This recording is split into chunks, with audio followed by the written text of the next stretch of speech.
Estado do Rio de Janeiro.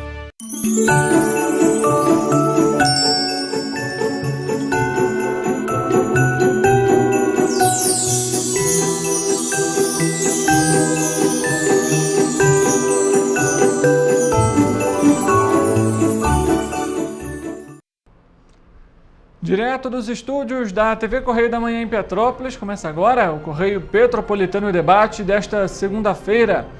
O UNITA alerta para impacto da conclusão de obras da nova pista de subida da serra somente em 2030.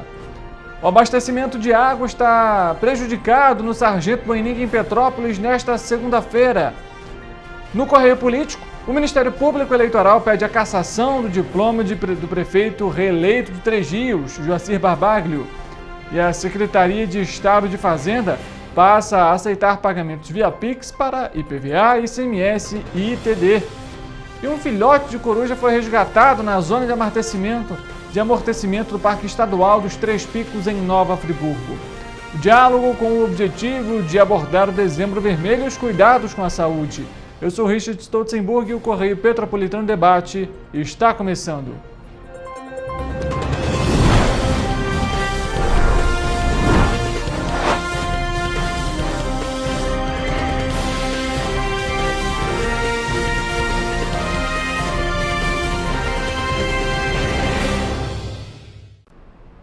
Olá para você que nos acompanha, seja muito bem-vindo, mais uma edição do Correio Petropolitano Debate ao vivo para você aqui pela TV Correio da Manhã e também pelas nossas plataformas digitais, onde você também acompanha a nossa programação ao vivo.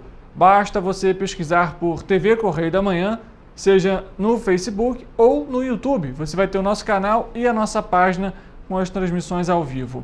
Além disso, você também consegue conferir a nossa programação ao vivo no nosso site tvc16.com.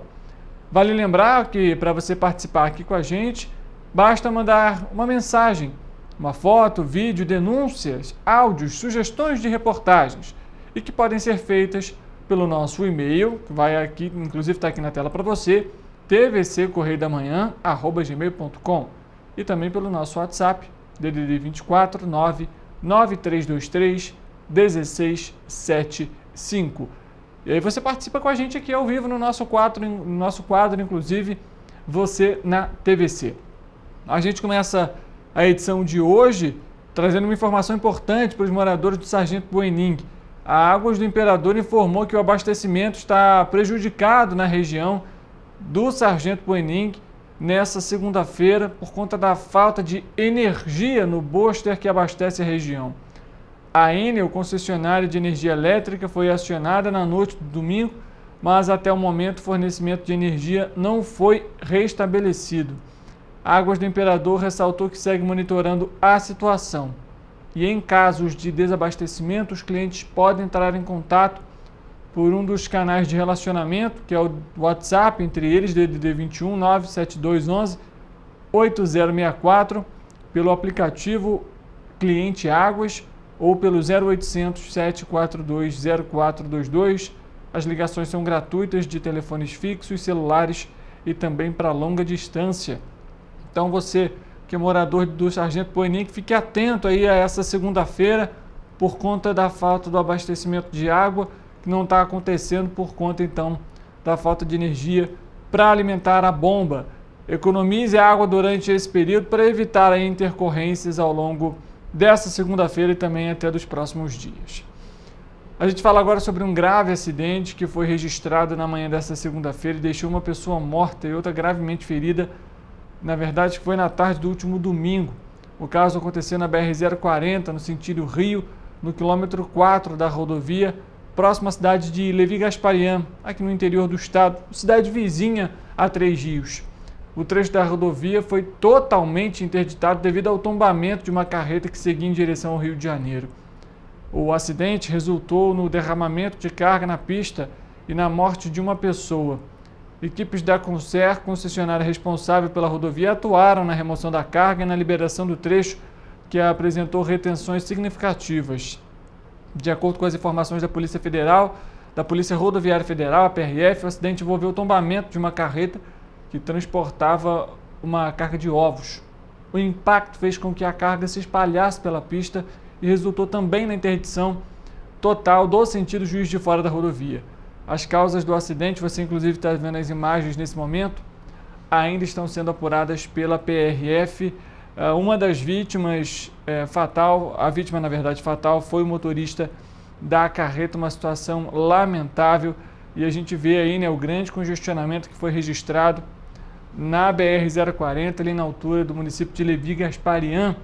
Muita gente utiliza essa via aí, inclusive até mesmo para ir para Três Rios, voltar de Três Rios.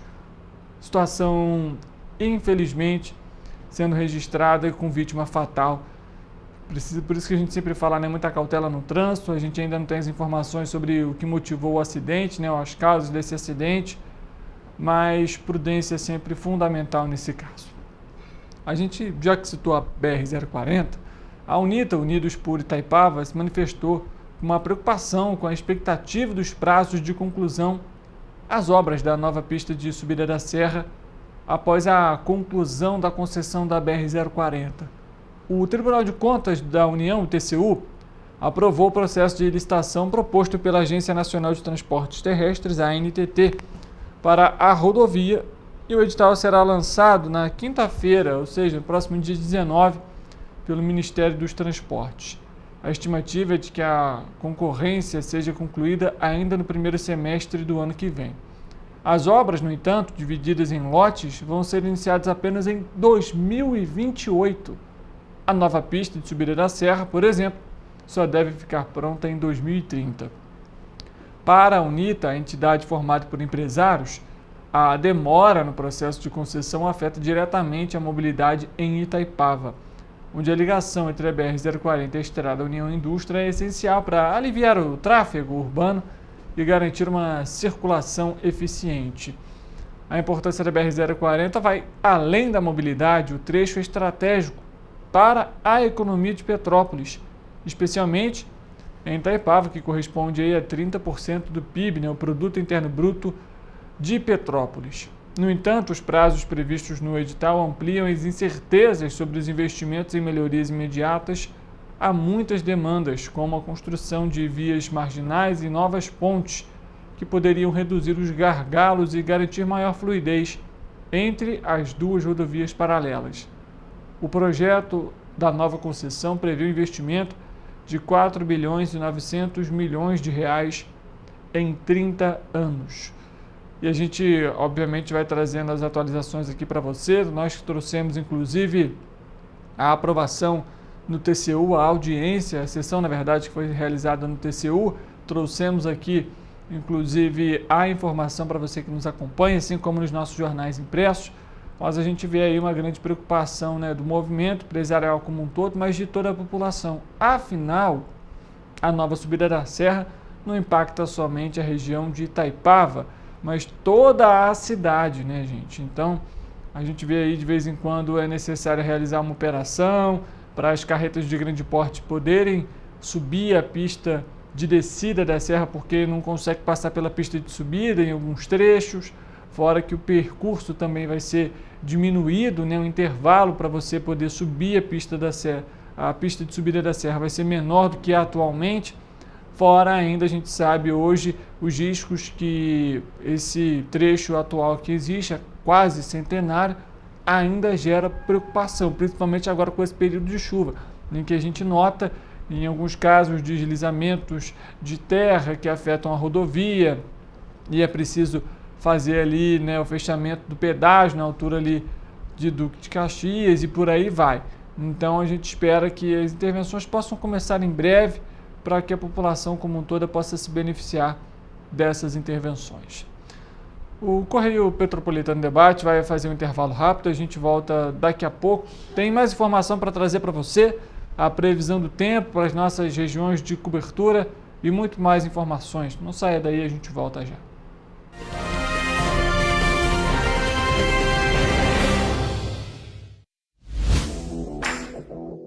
Para ter mais qualidade de vida, conte com a maior rede de academias de Petrópolis. Aqui na Corper, com uma mensalidade, você utiliza todas as unidades: Centro, Bingen, Itamaraty e Itaipava. com planos a partir de R$ 95,00. A academia oferece ambientes modernos para você cuidar da sua saúde com segurança. Os espaços contam com dezenas de aparelhos de musculação, diversos equipamentos para aeróbico e funcional, além, é claro, de profissionais qualificados e uma extensa grade de aulas coletivas, que inclui dança, bike, jump, wolf fit, step fit, entre outras. Nossas estruturas são equipadas com salas de musculação e aulas coletivas, salas de avaliação física e nutricional, vestiários e estacionamentos amplos. Venha nos fazer uma visita e surpreenda-se! Esse aí sou eu, há 18 meses estudando inglês. Cada passo no aprendizado foi uma porta que se abriu para o meu futuro. Sabe o conhecimento que você desenvolve hoje? Ele é a chave para novas oportunidades incríveis do amanhã. É o equilíbrio perfeito entre aprender e aproveitar cada momento dessa jornada empolgante. E agora, aqui estou eu, na minha tão sonhada vaga em uma multinacional. O inglês abre portas. Fale Minds. Enquanto você acha que alguma coisa deveria ser feita contra o racismo, a Alerj faz. As leis que você precisa, a Alerj faz. Baixe o aplicativo da Alerj e conheça seus direitos. Rio de Janeiro, atração o ano inteiro. Tem descanso, tem folia. Noite e dia, alegria. Sol e praia, diversão. No prato ou copo, a festa, o bar, museu ou bloco. Show, cultura, história. Gravado na memória e no seu coração. Rio de Janeiro, vem se apaixonar. Rio de Janeiro, vem se apaixonar. Cidades maravilhas, campo, mata, serra e trilha, em estado de emoção. Tem o Rio de Janeiro, que você já ama, e o Rio, que ainda vai conquistar você. Apaixone-se pelo Rio. Rio de Janeiro, vem se apaixonar. Rio de Janeiro, vem se apaixonar. Governo do Estado do Rio de Janeiro. O Rio Imagem Baixada já superou a marca de 650 mil exames. Com cuidado especial para a saúde da mulher, o maior centro público de diagnóstico da América Latina tem capacidade para fazer 40 mil exames mensais e traz tudo num só lugar para atender com mais agilidade e eficiência. Rio Imagem Baixada, 9 meses. Chegou o resultado. O que era para poucos, agora é para todos. Governo do Estado do Rio de Janeiro. O trabalho não para, é todo dia e é de todos.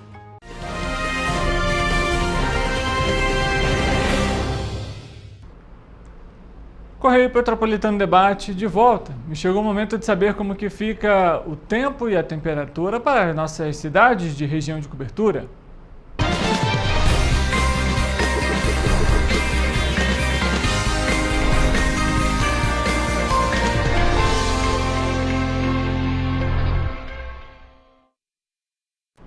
Vamos então à previsão do tempo, vamos colocar aqui no nosso telão para você acompanhar junto comigo como que fica a situação para essa terça-feira, ainda início de semana. A gente já consegue ver pelo nosso telão que vamos ter queda nas temperaturas, viu? E de acordo com o Instituto Nacional de Meteorologia, a previsão de chuva permanece para as cidades da nossa região de cobertura, viu? Em Nova Friburgo, a terça-feira amanhece com o céu parcialmente nublado e com possibilidade de chuva isolada. À tarde, pancadas de chuva que seguem até a noite. As temperaturas vão variar, a gente vê no nosso telão, entre mínima de 14 e máxima de 22 graus.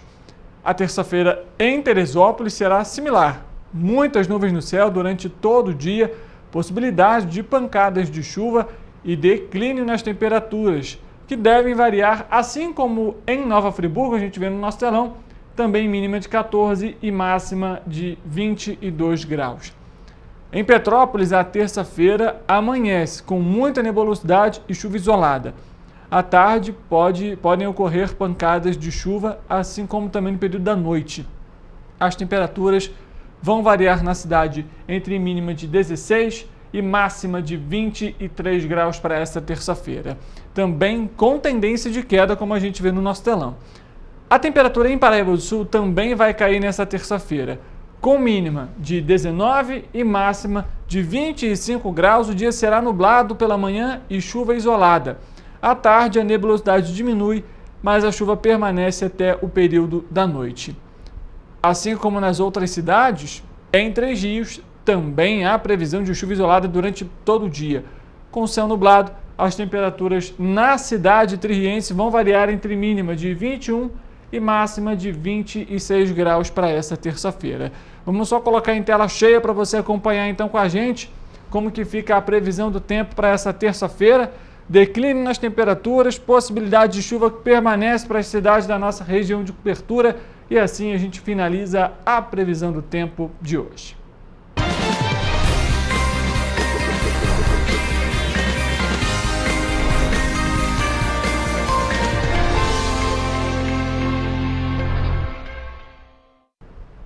Chegou o momento de irmos para o nosso quadro Correio Político.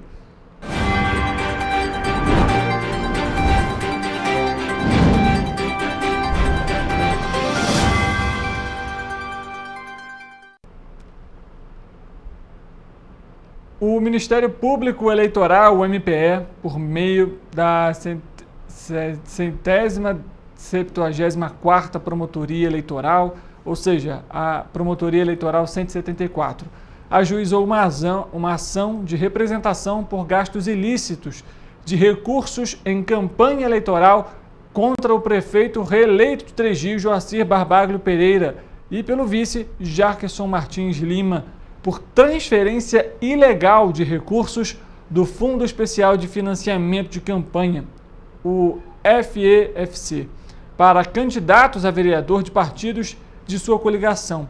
A ação pede a cassação do diploma de Joacir e de Jackson.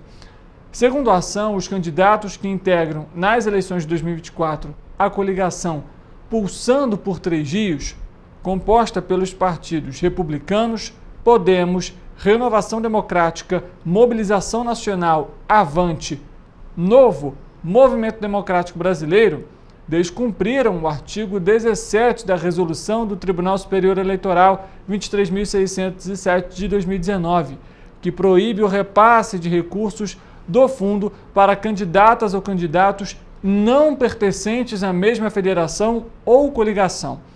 A coligação, gente, é a união de dois ou mais partidos para apresentar de forma conjunta candidatos a determinada eleição.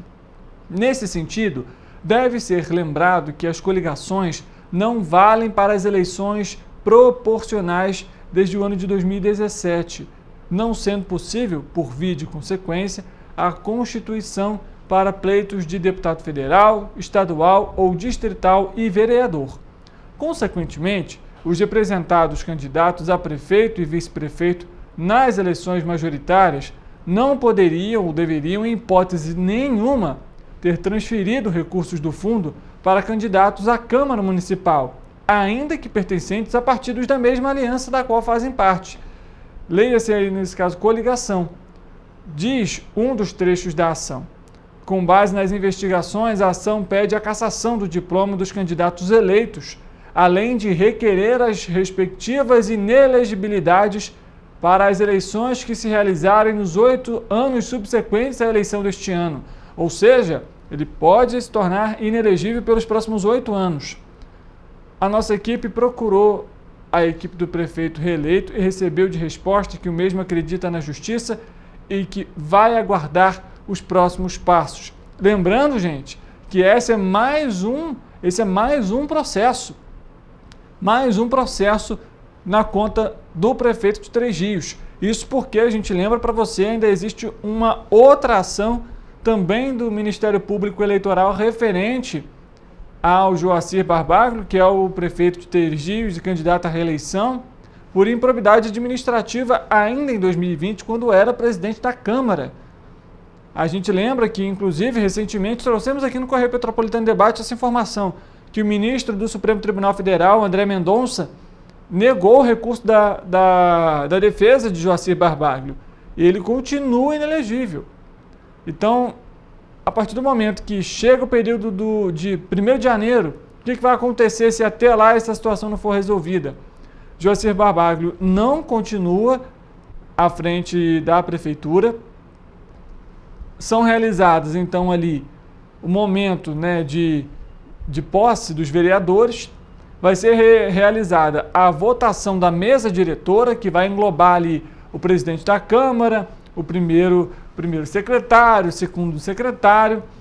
E aí o presidente da Câmara assume de forma interina, assim como aconteceu em Petrópolis em 2021, assume de forma interina a prefeitura, até que ou a justiça determine que Joacir Barbagli poderá assumir o cargo, ou nesse caso, se não, aí são realizadas novas eleições no município de Três Rios. E com esse processo agora novo, a gente vai continuar, claro, trazendo tudo para você e vamos acompanhar como que vão ser esses desdobramentos e a dificuldade para então que Joacir assuma a cadeira, na verdade continue, né, na cadeira do Executivo Municipal de Três Rios.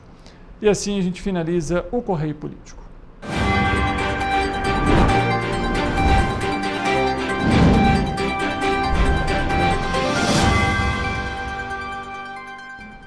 Mudando de assunto, equipes da Secretaria de Estado do Ambiente e Sustentabilidade e do Instituto Estadual do Ambiente, o INEA, fizeram na tarde do último domingo a soltura de uma garça moura resgatada na última sexta-feira, dia 13, com um copo plástico preso ao redor do pescoço. A soltura foi feita pela Secretaria do Ambiente e Sustentabilidade, pelo INEA e demais órgãos. Você está vendo as imagens aí nesse momento. A garça moura foi flagrada no início do mês com um copo plástico preso no pescoço. O resgate foi feito após mais de 10 dias de monitoramento liderado pelo INEA. As operações mobilizaram mais de 80 pessoas, além de embarcações e drones. O resgate foi complexo por se tratar de uma ave silvestre, um animal sensível a risco e que permaneceu ativo por todo o período. Nos primeiros dias de monitoramento, as equipes técnicas identificaram que a garça estava conseguindo se alimentar. Um comedouro foi instalado para atrair a ave, que passou a se alimentar nesse comedouro. E foram usados drones, então, para captação de imagens, o que permitiu que técnicos verificassem em tempo real as condições do animal e determinassem o melhor momento para realizar a captura. Após o resgate, a garça foi encaminhada para o CRAS da Estácio em Vargem Pequena, onde foi submetida a um procedimento cirúrgico, que em poucos minutos conseguiu retirar o copo do pescoço da garça. O copo plástico estava com um colar ao redor da garganta da ave. Olha só essa situação. E a gente vê aí a soltura então do animal, o que gera aí uma expectativa muito grande, né? A felicidade de a gente ver o animal aí sendo devolvido à natureza, bem, com saúde, saudável, podendo aproveitar de novo o seu habitat natural. Ainda falando sobre resgate, um filhote de coruja da espécie murucututu de barriga amarela foi resgatado por um morador da zona de amortecimento do Parque Estadual dos Três Picos em Nova Friburgo. Olha só que bonitinho, gente, a coruja. Isso foi no final de novembro. A ave foi encontrada debilitada e foi levada pelo morador para o núcleo de montanhismo da unidade de conservação. O coordenador do núcleo levou o filhote à clínica veterinária Animamed, que é a parceira do parque, onde se encontra sob cuidados médicos. A espécie murucututu de barriga amarela tem ocorrências nas regiões sul e sudeste do Brasil e também na Argentina e no Paraguai. É estritamente noturna, embora eventualmente seja vista caçando ao final da tarde. Essa ave habita espaços de mata densa e parte de um poleiro para capturar as presas na vegetação ou no chão. Ela vocaliza a qualquer hora da noite. Habitualmente passa o dia empoleirada, solitária ou então em casais. Um animal que a gente sabe, uma característica da caça é à noite até mesmo, que também é um animal bem silencioso e utiliza desses recursos para poder se alimentar. A gente fala agora sobre estatísticas econômicas. Em outubro de 2024, a produção industrial nacional variou 0,2% negativamente quando comparada a setembro, na série com um ajuste sazonal. E 4 dos 15 locais pesquisados apresentaram taxas negativas. Os recuos mais acentuados foram no Rio Grande do Sul e no estado do Rio de Janeiro. E a análise é de Bernardo Almeida e os dados foram divulgados pelo IBGE. Na passagem de setembro para outubro de 2024, a indústria nacional atinge uma variação negativa de 0,2%, interrompendo 2 meses de crescimento na produção, onde acumulou um ganho de 1,2%. Em termos regionais, apenas 4 dos 15 locais pesquisados acompanham o mesmo movimento da indústria como um todo, ou seja, obtendo resultados negativos. Como principal influência negativa sobre o resultado nacional, nós temos a indústria do Rio de Janeiro, com uma queda de 1,3%. Os setores extrativo e de máquinas e equipamentos foram os 2 setores que mais contribuíram para esse comportamento da indústria fluminense nesse mês de outubro, que com essa taxa atinge sua segunda taxa negativa consecutiva, marcando uma perda nesse período de 3,0%. Como segunda influência negativa sobre o resultado nacional, nós temos a indústria do Rio Grande do Sul com uma queda de 1,4%. Os setores de produtos do fumo, produtos químicos e de celulose, papel e produtos de papel foram os setores que mais contribuíram negativamente para esse comportamento da indústria gaúcha nesse mês de outubro. Já no lado positivo, nós temos como principal influência a indústria de São Paulo, com um crescimento de 2,0%. Com essa taxa, São Paulo alcança sua segunda taxa positiva consecutiva, acumulando nesse período um ganho de 3,1%. Nesse mês de outubro, os setores de veículos automotores, produtos químicos e de máquinas, aparelhos e materiais elétricos foram os setores que mais contribuíram para esse comportamento positivo da indústria paulista, que com essa taxa alcança 3,8% acima do seu patamar pré-pandemia. Já como segunda influência positiva sobre o resultado nacional, nós temos a indústria do Paraná com crescimento de 3,7%. Os setores de veículos automotores e de derivados do petróleo foram os setores que mais influenciaram positivamente a indústria paranaense nesse mês de outubro, e com essa taxa alcança também sua segunda taxa positiva consecutiva, acumulando nesse período um ganho de 4,8%. A gente acompanhando as análises de Bernardo Almeida, a gente sempre agradece aqui por trazer para a gente como que, as consequências, os motivos pelo qual tivemos essa variação negativa no mês de outubro quanto comparado a setembro. O Correio Petropolitano Debate faz um intervalo rápido e a gente volta daqui a pouco para uma entrevista para você. Então saia daí, a gente volta já já.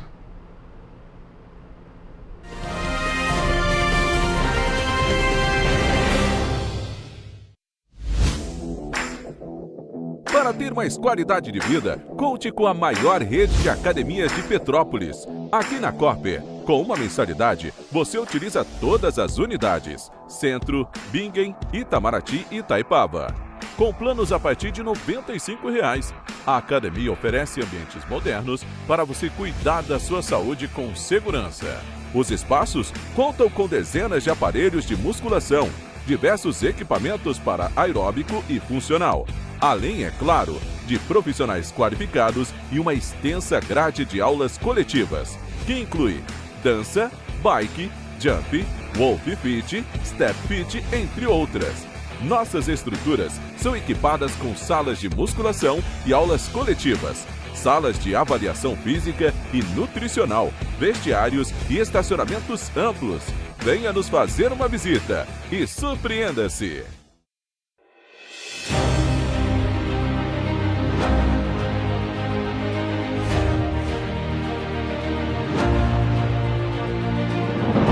Não é jornalismo de direita, é jornalismo direito. Correio Petropolitano. Tudo que seu jornal não deveria ter deixado de ser. Todos os dias, em uma banca perto de você.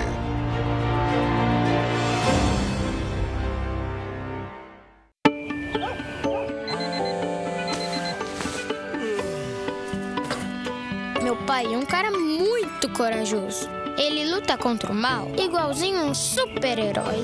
Ele não usa capa, mas tem um uniforme muito legal e vários equipamentos especiais. Ele também tem super veículos e quando precisa, ele pode até voar.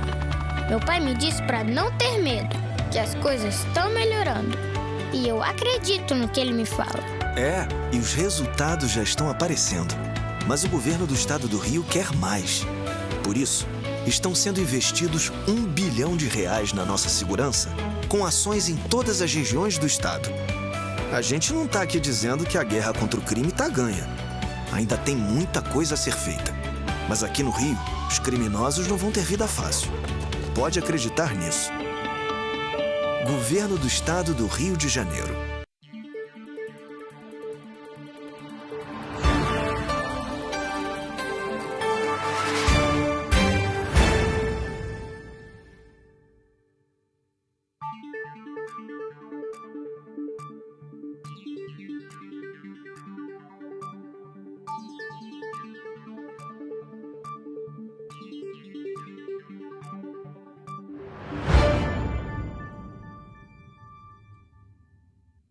Ensinar inglês na pré-adolescência exige diferentes estímulos no aluno. O curso Kids and Teens a Mais conta com professores especializados que abordam inglês de maneira lúdica e objetiva. Através de 4 módulos, conduzimos os alunos de 9 a 14 anos do nível básico para o avançado, oferecendo total segurança na hora de se comunicar e argumentar em inglês, inclusive ser capaz de realizar futuros exames de certificação. Na Minds English School, você aprende o inglês que te leva longe.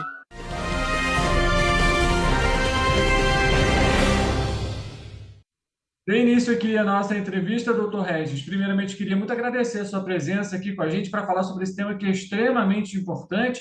A gente que ainda está no início aí do mês de dezembro, a gente vai falar um pouquinho justamente sobre o Dezembro Vermelho. Antes da gente iniciar esse bate-papo, gostaria que você se apresentasse para a gente, por favor. Perfeito. Eu sou Regis Kreitmann, sou ginecologista e obstetra, sou professor da Universidade Federal de Ciências da Saúde aqui de Porto Alegre e sou presidente da Comissão Nacional Especializada da FEBRASGO, nas doenças infecto-contagiosas. Esses são meus créditos.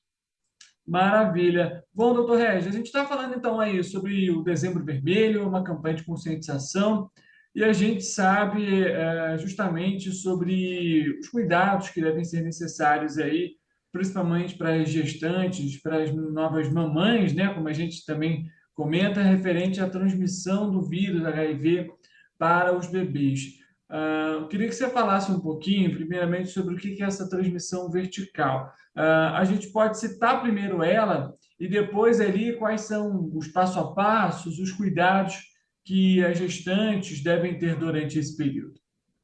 Perfeito. Não, nós estamos, assim, agora nesse momento, lembrando um pouco o HIV, né, com o Dia Mundial de Luta contra a AIDS, lembrando esses mais de 40 anos que o vírus já existe no nosso planeta, e os avanços que a gente fez nessa época toda, né? Nós tivemos períodos muito críticos em que a gente não conhecia nada sobre o HIV, não sabia fazer o diagnóstico, e hoje nós temos diagnósticos de boa qualidade, nós temos medicamentos com boa qualidade, em que os pacientes estão vivendo. Antigamente, lá no início da epidemia, quem viveu isso lembra que AIDS era morte.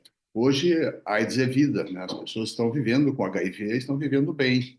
Os medicamentos estão cada vez melhores, muitos deles são produzidos no Brasil ou existem sob a forma de genéricos, acessíveis e dentro do Sistema Único de Saúde. Isso é muito importante, né? Que o paciente não precisa gastar com o seu tratamento, ele é fornecido gratuitamente dentro do SUS. E hoje a gente vive dificuldades em relação ao diagnóstico. Nós temos no Brasil o Ministério estima em torno de 1 milhão de pessoas vivendo com HIV, mas nós temos 900 mil pessoas que sabem o seu diagnóstico. Então, nós temos ainda um gap, 100 mil pessoas que não sabem, não foram testadas e não conhecem o diagnóstico. Então, a expansão do teste, o fazer diagnóstico é muito importante. Nós temos também 800 mil pessoas quase tomando antirretrovirais, fazendo o seu tratamento. Então, também aí nós temos uma falha de pessoas que sabem o seu diagnóstico, mas que não estão ainda iniciar o tratamento ou suspender o tratamento, né, com dificuldades em conseguir usar a medicação. As gestantes, a gente está numa situação muito boa. Nós estamos, a grande maioria das gestantes diagnosticadas, existe uma rotina de diagnóstico no pré-natal. A gente, dentro da FEBRASGO, a gente elabora, junto com o Ministério, as diretrizes para que os profissionais peçam os testes e façam os diagnósticos, né, do HIV durante o pré-natal, repitam isso em alguns momentos no pré-natal. A gente faz na primeira consulta, a gente repete isso pelo menos no final da gestação e no momento do parto. Então, tem momentos para tentar o diagnóstico do HIV. E a gestante diagnosticada, ela é imediatamente inicia tratamento antirretroviral se ela já não tiver um diagnóstico anterior, já esteja em tratamento, né? E a perspectiva para a gestante é muito boa, né? Com o tratamento, a gente praticamente reduz drasticamente o risco do bebê se contaminar. Então, os resultados são muito interessantes, mas são ainda desafiadores em fazer o diagnóstico, em colocar a paciente em tratamento, em mantê-la no bom tratamento no serviço especializado. E tudo isso requer um cuidado, né? A gestante, a gente sabe que a gestação é um período que a pessoa está mais predisposta a infecções, então é mais fácil se infectar pelo HIV também. Por isso é importante a gente fazer o diagnóstico ou proteger aquelas pacientes em que a gente percebe situações de muito risco. Tem pacientes que estão com um parceiro que tem um HIV e ela não tem o HIV, ou então pacientes que são profissionais do sexo, que se expõem mais à situação e risco do HIV. Então a gente tem que, pacientes que vivem num ambiente, numa situação em que a violência sexual é muito comum, então poder proteger essas pacientes com o preservativo ou com o uso de medicamentos. Hoje existem medicamentos para proteção do HIV, existe o PrEP, existe a PEP. O PrEP é a medicação preventiva, o paciente toma um comprimido ao dia. Nessas pacientes que a gente enxerga uma situação de risco maior, a gente pode prescrever, qualquer médico pode prescrever a PrEP. E ela usa num comprimido por dia, com muito boa adesão, ela tem uma proteção que é quase absoluta, é muito grande. Né? Então, se a paciente vive com um parceiro que tem o HIV e ele não está com bom controle dessa doença, ela usar essa medicação, inclusive durante a amamentação, vai proteger o bebê. Então, a PrEP hoje é uma realidade ainda pouco utilizada, ela está sendo subutilizada. Nós imaginamos muito mais pacientes deveriam estar usando PrEP, então isso é alguma coisa que a gente vai trabalhar nos próximos meses e anos, que se expanda mais a PrEP no país todo, mas também para a população de gestantes. Então tem bastante coisa a ser feita na gestação para a gente conseguir ter nenéns sadios, sem o vírus, saudáveis, né? Isso é muito importante. Doutor, você comentou, nesse contexto todo que o senhor trouxe agora para a gente, né, dos avanços que a gente já conseguiu, mas ainda dos desafios a serem enfrentados, a gente vê, então, que o período de pré-natal ele é fundamental para evitar essa transmissão. Exato. O pré-natal é o momento que a gente faz o diagnóstico, né, se a paciente ainda não tem o diagnóstico, e a recomendação sempre tem sido no Brasil, como o número de gestantes não é gigantesco, geralmente as pacientes são referenciadas para serviços especializados, que têm mais habilidade e têm mais acesso ao manuseio, ao acesso ao medicamento, né? Então, geralmente a paciente ela segue com o seu pré-natal na unidade básica, que já conhece ela, que já tem o contato com a família, e ela também segue com acompanhamento com um especialista em HIV para fazer o seu tratamento, usar a sua medicação. E esse cuidado em rede é muito importante. Se a paciente desaparece do posto de saúde ou houve algum contratempo, a gente aciona a unidade de saúde, ela vai lá, visita o paciente volta ao tratamento, ou vai lá levar a medicação se a paciente está com alguma dificuldade em acessar, como nós tivemos aqui no sul do país, as enchentes que atrapalharam muito. A gente teve que modificar todo esse sistema para os remédios chegarem nos pacientes, né? E os medicamentos são maravilhosos, eles reduzem rapidamente a carga viral, né? Que a carga viral é o principal preditor e o que representa risco na transmissão, né? Então, de tal forma que a paciente, quando fica indetectável, o homem ou a mulher, ele se torna não transmissível, a transmissão é zero sexualmente, né? Não é a mesma coisa na transmissão mãe-bebê e não é a mesma coisa em relação à amamentação, são coisas diferentes, né? Mas na transmissão sexual, se a pessoa está indetectável, ela não transmite. Então, essa é a importância do pré-natal. E também detectar outras infecções, né? Infecções sexualmente transmissíveis, a sífilis também é um grande problema no país, né? Ou clamídia, gonococo, a gente fazer os diagnósticos, o citopatológico, né? O preventivo do câncer do colo do útero, que também é uma alteração, se altera mais frequentemente nas pacientes com HIV. Então, o pré-natal nos ajuda nesse sentido de preparar a paciente para um parto seguro. Isso que é importante, fazer o diagnóstico, usar a medicação, ter um cuidado, uma boa adesão, né? O pré-natal que seja muito acolhedor, que receba bem essa paciente, que não divulgue o diagnóstico dessa paciente, não precisa, a comunidade não precisa saber do seu diagnóstico. Existe ainda um grande problema no país que é o estigma, e isso atrapalha o tratamento, né? Talvez muitos dos pacientes que param de tratar ou que fazem um tratamento de forma irregular, tem muito a ver com o estigma, né? Que tem que revelar o diagnóstico para alguém ou tem que buscar o remédio no armário, e aí na empresa as pessoas às vezes ficam querendo saber que remédio é aquele, a família querendo saber que tratamento é aquele. Então ela tem que, a gente revela o diagnóstico exatamente, orienta a paciente que revele para quem precisa saber o diagnóstico, né? Uma pessoa que bem próxima, às vezes uma mãe, uma irmã, o parceiro, saber o diagnóstico, porque ela vai ter que tomar medicamento na gravidez, mas também vai ter que fornecer medicamento ao bebê. Então, esconder, ocultar o diagnóstico de todo mundo, a gente percebe que sempre é um problema. Os pacientes mais deprimidas ou que negam o diagnóstico, às vezes tendem a ocultar e esconder, carregar para si o diagnóstico, isso é muito pesado, né? Isso a gente sempre recomenda que alguém saiba, mas não precisa saber todo mundo, é óbvio, né? Pode trazer até outros impactos também para a saúde mental nesse caso também, né? A gente tem a mulher nesse período de gestação tem aí, né, uma oscilação grande de sentimentos, emoções, enfim, e que podem acarretar aí até para outros tipos de problema, caso não tenha essa base de apoio, né, essa rede de apoio que é fundamental, como o senhor já está comentando aqui com a gente.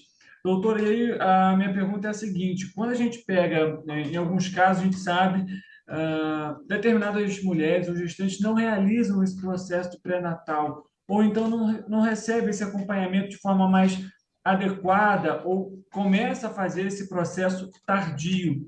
Existe a possibilidade dessa transmissão. Nesses momentos, como que, né, os profissionais devem atuar? Já é com a inserção da medicação?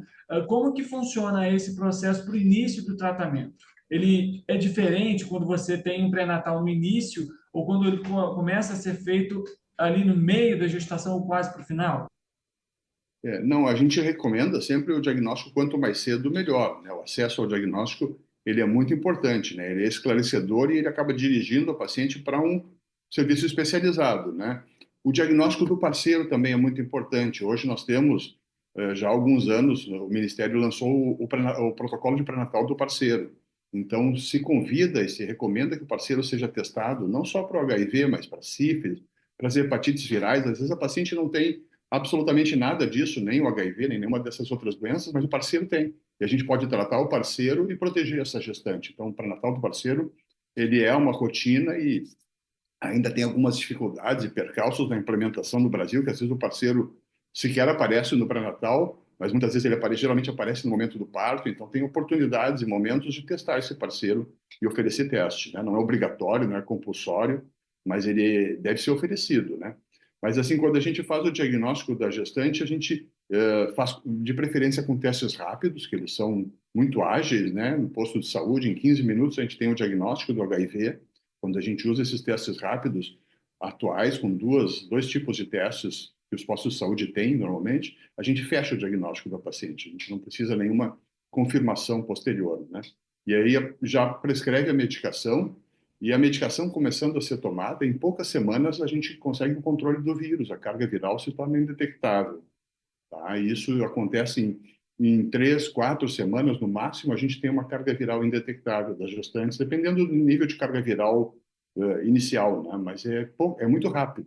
Então, às vezes, um diagnóstico, mesmo no meio da gestação ou mais perto do final, nos permite tornar o paciente indetectável. E o indetectável, no momento do parto, é o que a gente quer. A gente tem uma transmissão extremamente rara, muito baixa, menor do que 1%, se a gente conseguir chegar à carga viral indetectável.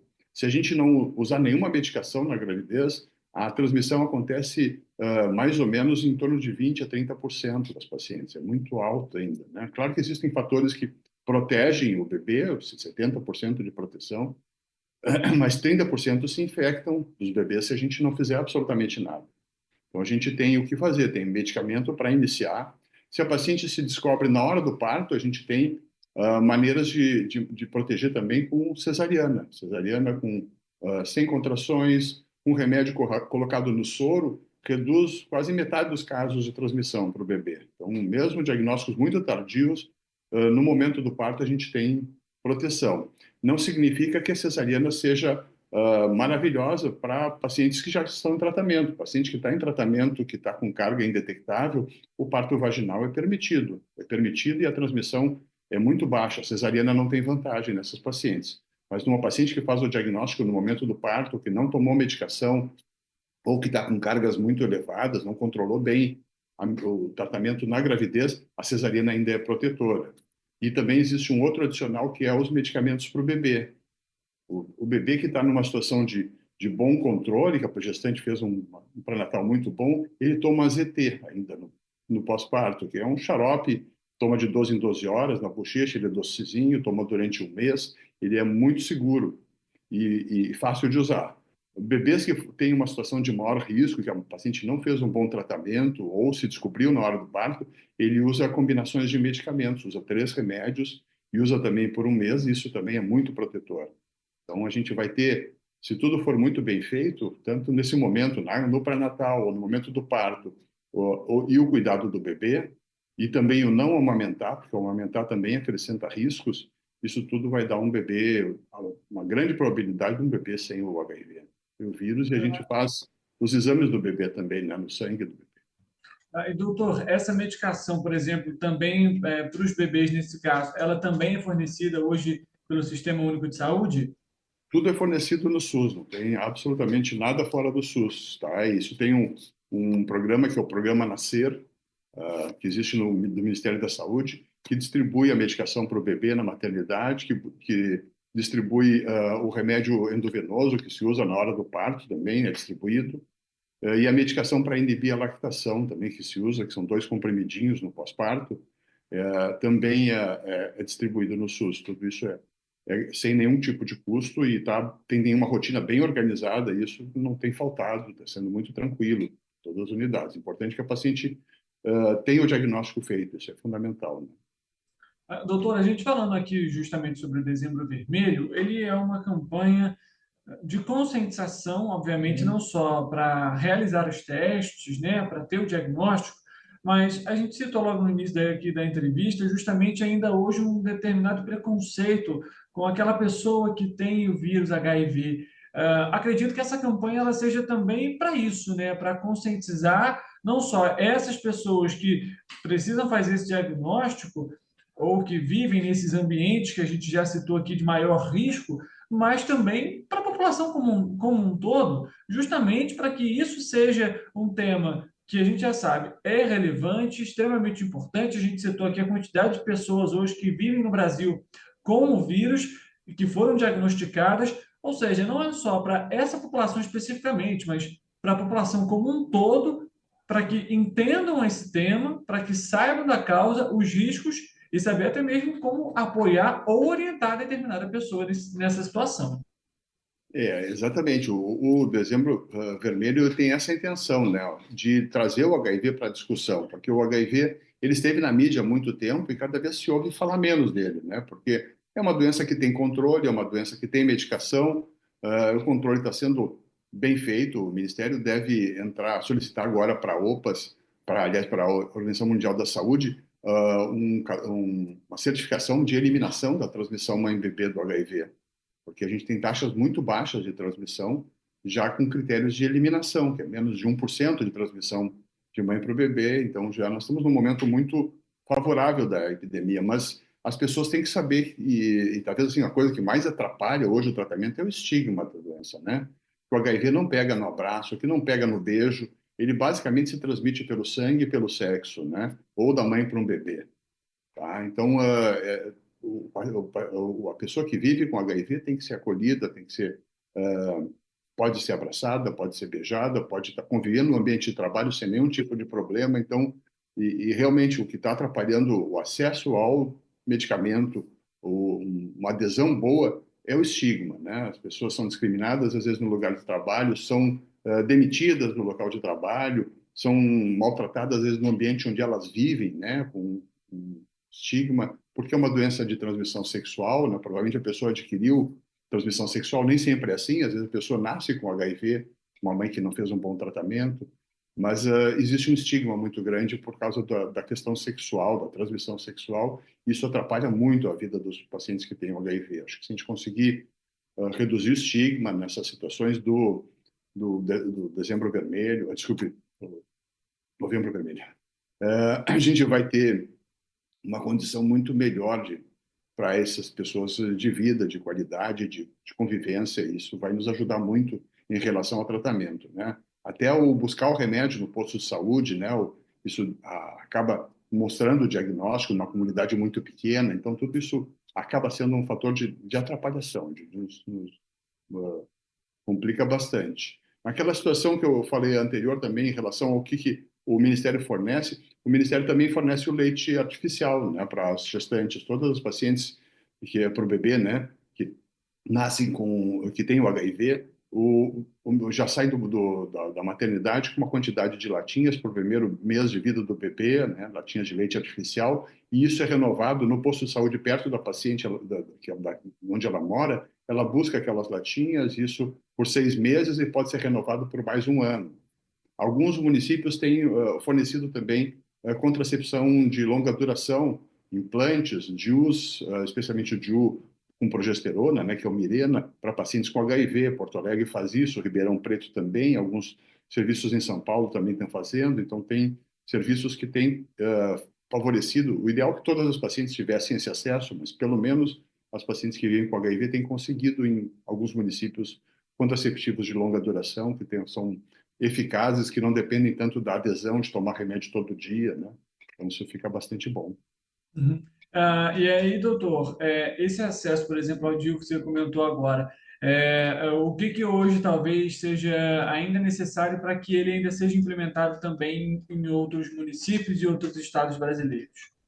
Esses são programas que são do município, né? O Ministério não tem fornecido isso, né? Mas os municípios têm que se organizar, e talvez as entidades que trabalham com a questão do HIV, as ONGs, fazer algum tipo de pressão, algum movimento para conseguir estabelecer. O DIU de cobre ele está disponível no SUS, mas o DIU medicado, o DIU de progesterona, que é um DIU assim, que reduz muito a menstruação, né? As pacientes já ficam sem menstruação. Os contraceptivos tipo implante, que duram 3 até 5 anos, eles são muito interessantes, são muito fáceis. Ele tem um custo maior, mas depende um pouco dos municípios se organizarem, né? Nós temos isso já aqui em Porto Alegre há bastante tempo, né? Eu moro em Porto Alegre, nós já temos alguns anos, a gente tem visto que reduziu muito o número de gestações indesejadas nessa população, e é muito interessante, é muito bom.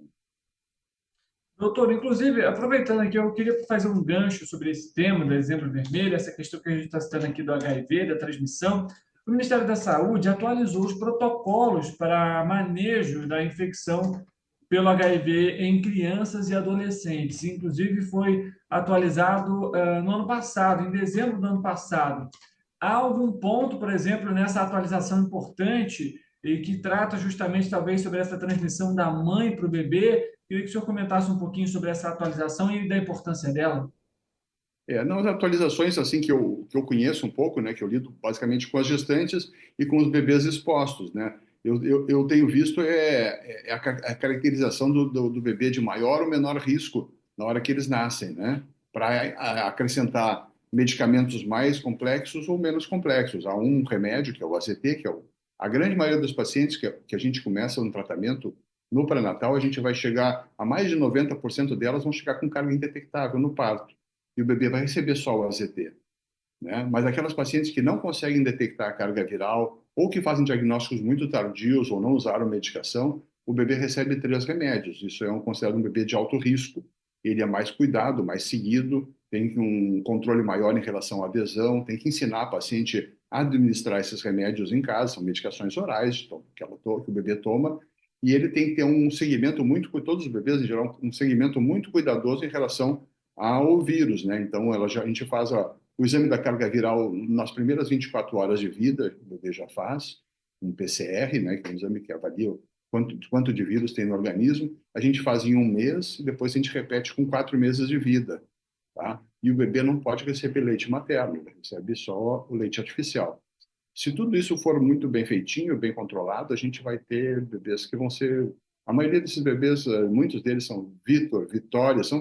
Eles fazem contato com o vírus e a medicação protege. Eles não se infectam.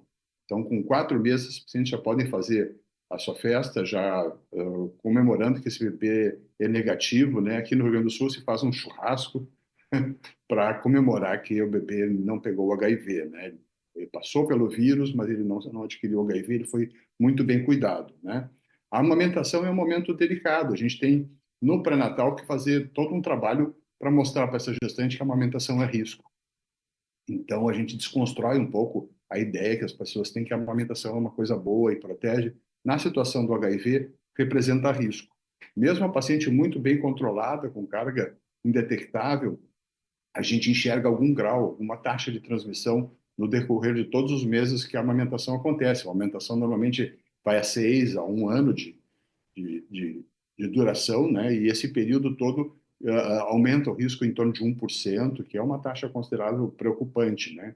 Então, a gente ainda acha no Brasil que não vale a pena a gente liberar a amamentação, mesmo pacientes bem controladas, que a gente vai ter bebês que a gente conseguiria evitar ou eliminar contaminados. Então, a gente desconstrói isso no pré-natal e reforça durante todo o período no puerpério que a paciente não amamente. Essa é a recomendação no Brasil todo, né?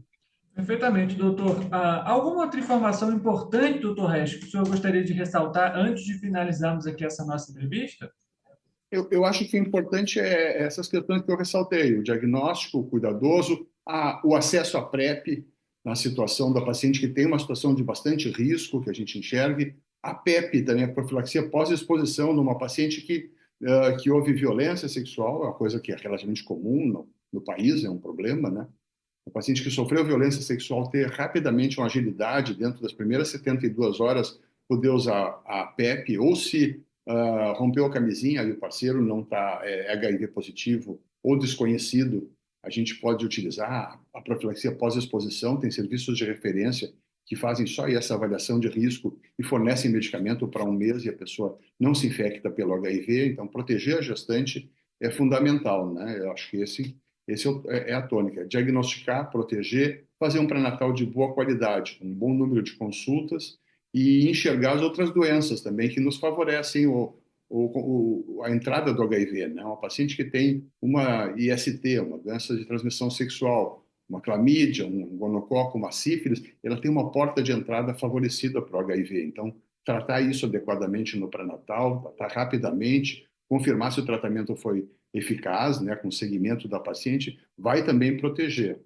né? Mas também encaminhar a paciente rapidamente para um serviço especializado, quando faz o diagnóstico do HIV no postinho de saúde, e o postinho tem que fazer o diagnóstico imediato, não pode agendar com uma consulta para fazer o teste rápido. O paciente chegou que é grávida no serviço de saúde, tem que fazer o teste no dedo, olhar o HIV e aí rapidamente encaminhar para um serviço de saúde, checar se essa paciente chegou. Também não adianta a gente mandar a paciente, vai para um serviço de referência porque tu tem o HIV, mas tem que conferir se essa paciente chegou, manter o vínculo com o seu próprio posto, essa paciente tem aquele posto como referência para ela, e ela fazer um pré-natal de boa qualidade, a gente vai ter bebês que vão ser só vitórias, que não vão ter vírus, e isso é maravilhoso hoje nos dias que a gente vive. E é muito mais tranquilo. A gente orienta a paciente assim que um pré-natal mal feito e um bebê com HIV é muito trabalho. É ruim para o bebê, mas também assim, é ruim para toda a família ter que estar lidando, administrando medicação. Então, a gente pode evitar tudo isso com um pré-natal cuidado de boa qualidade, né? Com certeza, doutor. E, inclusive, sem estigma. Como é que é? E um trabalho também multidisciplinar, né? Quando a gente fala agora justamente sobre esse pré-natal, é justamente isso, né? A gente tem ali um trabalho multidisciplinar entre todas as vertentes da saúde, acompanhando aquela gestante durante esse período. Perfeito, exatamente isso. É só vitória. Doutor, muito obrigado por conversar aqui com a gente, falar um pouquinho sobre esse tema, que é extremamente importante, e, obviamente, passar as orientações também para a população. Perfeito, estamos às ordens que precisar, estamos aí, é um prazer, tá? Um grande abraço. Um abraço, doutor Regis, muito obrigado mais uma vez. Até a próxima. Valeu.